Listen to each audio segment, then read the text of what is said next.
Hola, estamos en Café Steiner. Hoy tenemos con nosotros a Antonio Navalón, que es el hombre del día, de la semana, no sé si va a ser del mes también. De la hora. De la hora, en cualquier caso, por un artículo que escribió ayer, que publicó ayer en el diario El País, Millennials, dueños de la nada, que ha generado una considerabilísima repercusión, comentarios, seguimientos, reproducciones. Desde luego ha sido trending topic, algunos han dicho tremending topic, que sabes que es como se dicen ahora también estas cosas, ¿no? Y nos ha parecido muy interesante tenerte, aprovechando que estabas de paso por Madrid, darte la oportunidad de hablar de este artículo y de mantener esta pequeña conversación. Pues con gusto, y además yo creo que, primero, qué alegría el debate, la vitalidad. Naturalmente hay muchos puntos que se reflejaron en las redes con las que no puedo estar de acuerdo, pero hay otros muchos. Hay aportaciones al debate y desde luego me hicieron ver de manera muy clara algo que en principio no tuve en cuenta a la hora de escribir el artículo. Primero, millennial afecta casi a 40 años. Es una definición generacional. No sé si esto les va a hacer gracia o no, pero es un hecho. De los 80 hasta el 17 son 37 años.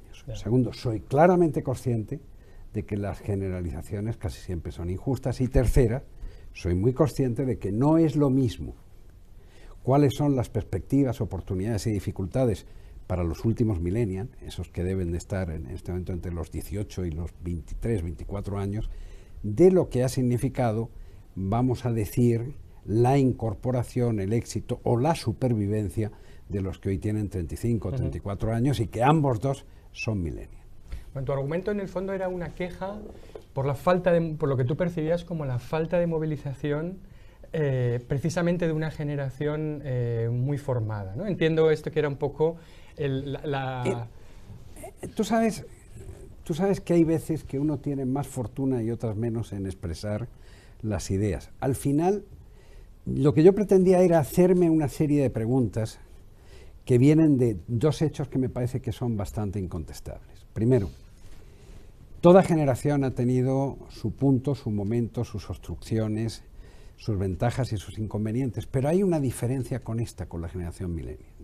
No solamente que estén mejor preparados que nunca, sino que al coincidir toda la revolución de las comunicaciones y toda la revolución tecnológica, tienen desde el punto de vista de partida unas condiciones de vida muy diferentes a las de las otras generaciones. En muchos sentidos peores, porque toda esa capacidad y toda esa preparación y todo ese dominio y toda esa ventaja social que significa, por ejemplo, es una generación que ha conquistado las opciones de la libertad personal, desde en el campo sexual hasta tener pareja o no, o cómo viven, que es un hecho muy importante en comparación con otras generaciones, y todo eso que tienen para vivir su libertad se ve en un momento de gran contracción, tanto por el Estado como por las economías. Entonces, efectivamente, hay una disrupción muy importante, que era de donde me salían las preguntas.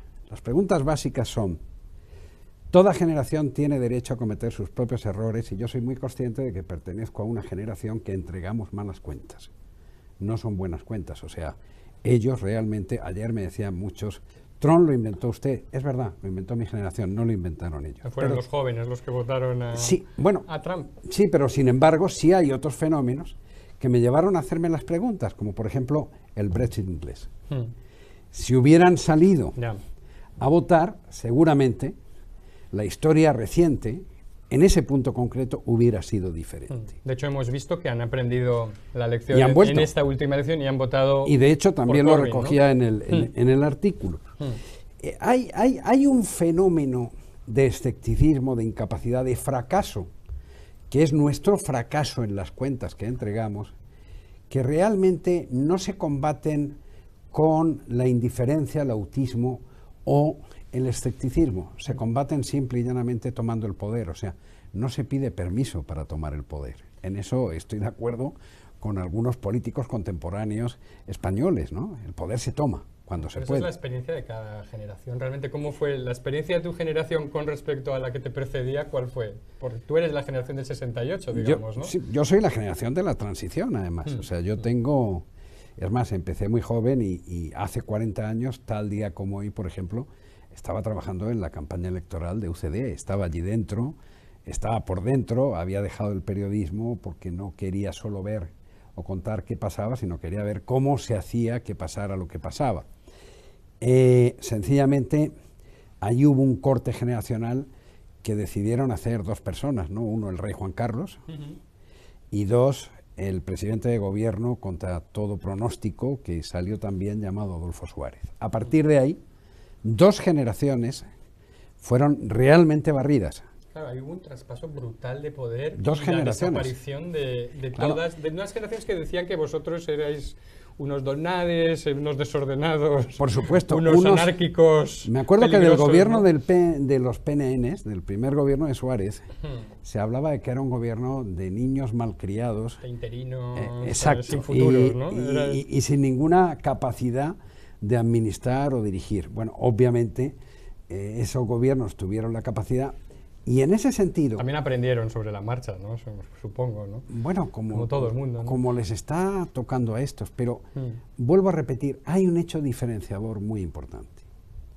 Esta es la primera vez que el mundo tiene una perspectiva global flat, es decir, el mundo se ve allí donde hay libertad de expresión igual de todas partes.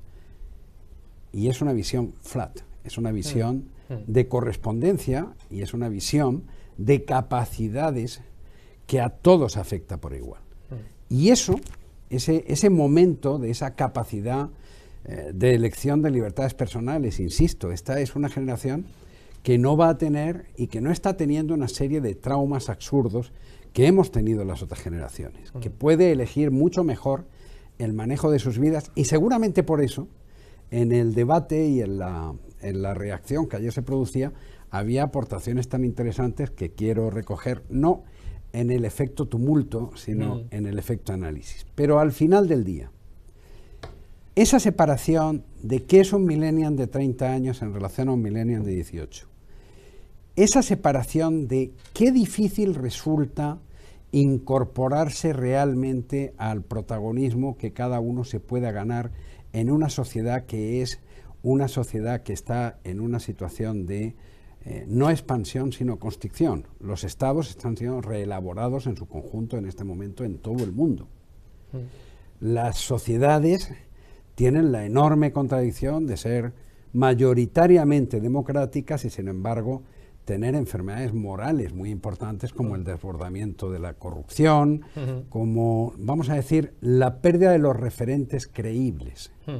Desde ese punto de vista, mi punto no es tanto el cómo se combate, sino el proveer desde esa oportunidad unas alternativas concretas. Sí, dices además en tu respuesta que has puesto en Twitter, que invitas a dar un paso al frente, ¿no? A esa generación. Pero quizá la cuestión aquí es lo que señalas de cuánta frustración genera o ha generado esta crisis en todas quizá las generaciones, porque estamos escribiendo y leyendo continuamente también la frustración de los jóvenes, pero también la frustración de las clases medias, cuyos salarios se han estancado, que son clases medias que ya no viven como las clases medias, son clases medias desempoderadas. Estamos hablando de la frustración también de pensionistas que llegan al final de sus vidas y no recogen los frutos. Vivimos en una sociedad generalmente frustrada.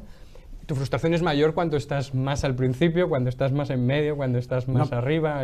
No, pero sobre todo se está produciendo un fenómeno de desbalance social, en mi opinión, clave, que es, nunca hemos tenido más oportunidades de tener más gente en el mejor momento, mejor preparada para hacer más cosas.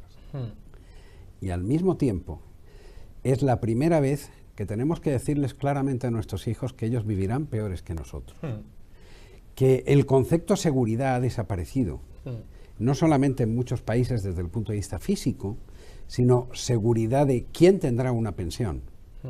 En el fondo, es como si nosotros, nuestras generaciones, hubiéramos tenido las oportunidades de vivir en un mundo donde había ya no solo el welfare state, sino unos estados que nos ampararan y protegieran, y ellos están como en el salvaje oeste, o sea, su caballo, sus ideas, que son sus pistolas, y con pocas garantías desde el punto de vista del funcionamiento. Yo creo que el gran desfase que hay, y eso es lo que me parece que es importante que se armonice, y ese es el gran patrimonio de los millennials, es que tenemos un mundo que en este momento está desestructurándose y una capacidad de estructuración que es donde yo veo el gap y que es lo que quise señalar. De acuerdo. ¿Y las redes te parece aquí que, exagerando, ¿no? Hay quien sostiene que tienen un efecto opiáceo, es decir, que provocan en el fondo una falsa sensación de movilización, pero que luego conduce a la nada, porque al final la movilización tiene que ser física, ¿no? No solo hay que traducirla de lo digital a lo físico, mientras que hay gente que sostiene que sí, que en efecto esas redes están provocando nuevas formas de articulación de movimientos sociales y movimientos políticos, pero que todavía no los hemos visto conjugar. Ahí se produce esta fractura entre la movilización analógica, la que conoció tu generación, la física, ¿no? Prácticamente se tomó el poder físicamente. ¿Va a cambiar esto? ¿Se puede tomar el poder? ¿Esta generación va a poder tomar el poder virtualmente o tendrá que mancharse las manos analógicamente, como todo el mundo a lo largo de la historia? Lo que pasa es que yo creo que ya se ha producido una toma de poder muy importante. Ser capaz de vivir de acuerdo contigo mismo, tus tendencias, tus libertades, la organización de tu tiempo, no conforme a un patrón social, sino conforme a un patrón de expresión de libertad individual, es una gran conquista. Y eso sí lo han hecho. Las redes, efectivamente, son un sistema de depurar socialmente gran parte de la frustración. Pero en el fondo ahí también los coros permiten separar lo que son las voces distintas. Y en ese sentido, la transmisión de la realidad, como decían aquí en Podemos, como decía Rejón, ¿no? Si fuera por las redes, nosotros estaríamos ya en el poder. Y por la generación, por los jóvenes, ¿no? Por claro, exactamente igual. Bueno, no es un problema de tiempo, porque además esta generación no tuvo o no está teniendo lo que tuvimos los demás, que era un manejo más reglado del tiempo. Ahora mismo aquí las carreras son más rápidas, los efectos son casi por avalancha, como pudimos ver el día de ayer, por ejemplo, simplemente en la apertura de este debate, y al final lo que importa es, con toda esa fuerza, ¿qué se va a hacer? Toda esa libertad personal, toda esa oportunidad, en un mundo en el que claramente los que estuvimos antes rendimos malas cuentas, y estamos dando un resultado que no es bueno, y no me estoy flagelando, pero es cierto. Es decir, la crisis de Europa, Trump en Estados Unidos, hay demasiadas cosas en el mundo que tuvimos a nuestro alcance y que no estamos haciendo un traspaso ni ordenado ni bueno. Y aquí la inmediata pregunta, que eran en el fondo las preguntas que yo me hacía, es ¿cuánto tiempo con ese discurso, con esa acción, con esa oportunidad tiene que pasar para que realmente ocupen lo que es su lugar, y su lugar es la ocupación del poder? Fíjate que publicábamos este domingo la prepublicación del libro de Belén Barreiro sobre los jóvenes analógicos digitales satisfechos o insatisfechos, o ganadores o perdedores, ¿no? Esta doble matriz de analógico digital, ganador-perdedor. Y una de las novedades que hemos visto en este país es la estructuración de la política, según sostiene Belén Barreiro, prácticamente en torno a estas dimensiones. Nunca hasta ahora había habido partidos que específicamente dijeran o aspiraran a representar o representaran esta ruptura, ¿no? De tal manera que tenemos dos viejos partidos en el sentido literal del término, Partido Socialista y Partido Popular, cuyos votantes son mayoritariamente mayores, ¿no? Y dos partidos, tanto Ciudadanos como Podemos, que representan opciones liberales, opciones de izquierda o extrema izquierda, que son fundamentalmente más jóvenes, ¿no? Esto sí que es novedoso, ¿no? Porque esa integración en el pasado, en la política o en democracias, se hacía dentro de los partidos, ¿no? Pero no con clonaciones, ¿no? o con divisiones en partidos. ¿Ves la política estructurada ahora mismo? O sea, estos dos partidos jóvenes o estos dos partidos, ¿te parecen realmente esa representación política naciente, o es algo que será diluido, absorbido? Primero yo creo que la política, afortunadamente, es hoy un fenómeno que, aunque se exprese nacionalmente, son corrientes globales. Esa sí que es una de las grandes aportaciones del tiempo. No, yo creo que las estructuras tradicionales de poder están en graves problemas, están en grave crisis, entre otras cosas porque hay una lógica de las otras generaciones que nos empeñamos en que sean verdades absolutas que no son compartidas por las nuevas generaciones. El entendimiento del derecho al error, a la oportunidad y a la ocupación del espacio de las nuevas generaciones forma parte clave del entendimiento de la propia evolución humana. Y también la resistencia de unos a dejar el sitio a otros. A mí me parece que donde está de verdad ahora mismo la ruptura es en la confiabilidad o no que te pueda producir una manera de expresarte políticamente. ¿A dónde llegará Macron y su movimiento? Nadie lo sabemos, pero sí sabemos dónde llegaron los gaullistas y el Partido Social. En definitiva, no sé qué va a hacer Macron, pero para mí está claro que significa el fin de la Quinta República y seguramente la única salida es inventar la sexta.